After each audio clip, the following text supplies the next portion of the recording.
What you are looking at is something that you normally don't see because they're underground.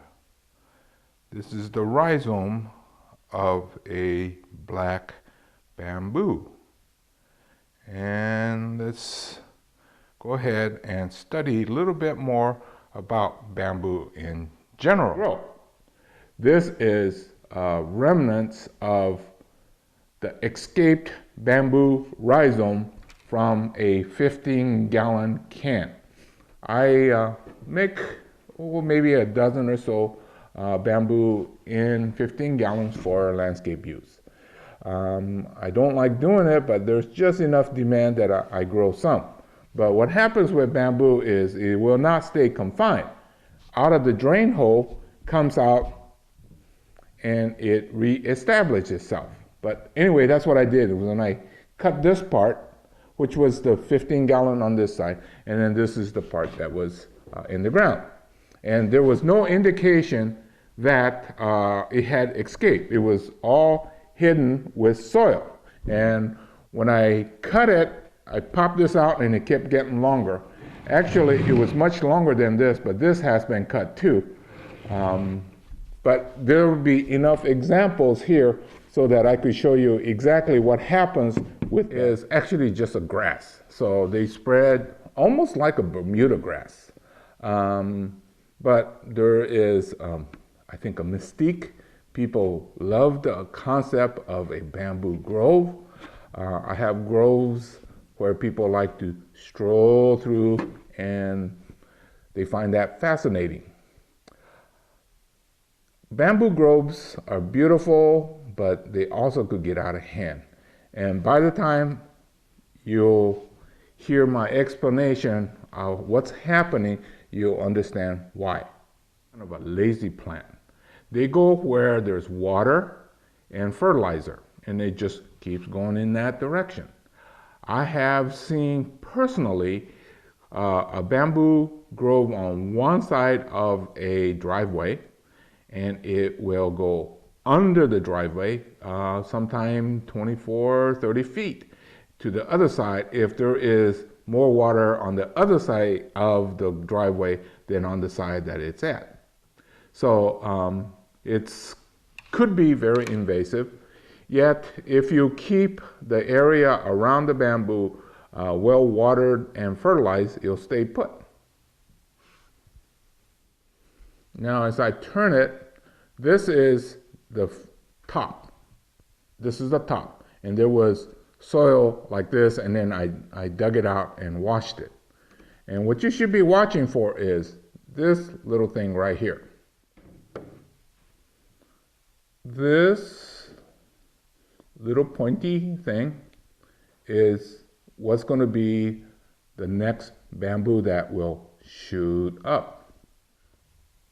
This broken piece is what becomes a new extension of a rhizome. So when these are on the bottom, then they become rhizome, and if this was located on the top, it becomes a new bamboo shoot. Struggling with the bottom, I broke this piece, but I could see 1, 2, 3 small ones. So what I want to do is to cut them loose. And the reason why I'm cutting it loose is because it has to fit into a typical can, either a 2-gallon, 5-gallon. I don't think it'll fit in a 1. So I'm going to cut like so.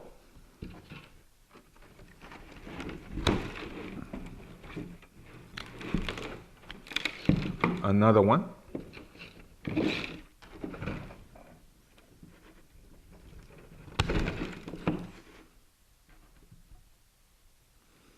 This may or may not. It would have been good if that one stayed put, but there's one here that might work.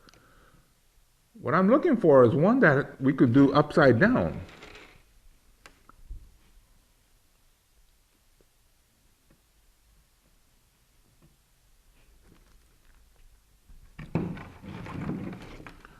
Okay, I'm going to cut this loose.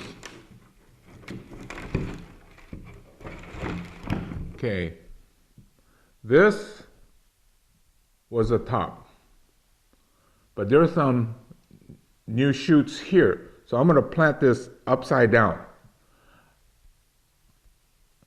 and see if it. What I did was these two are the ones upside down. This one is vertical. This is normal. What I'll do is I'll go ahead and water these and then put it in with the rest of the growing plants and see what happens. Today is February the 6th, a week before Valentine's. It might have been a little bit early, but I had these were throwaway material. And so, you might think about it, what if these work? My throwaway becomes 6 new plants.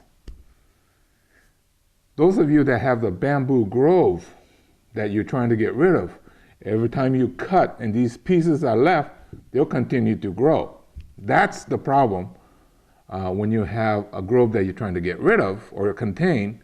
But if you're trying to grow bamboo to make it into a bonsai or into a screen or whatever, it's really a fabulous material.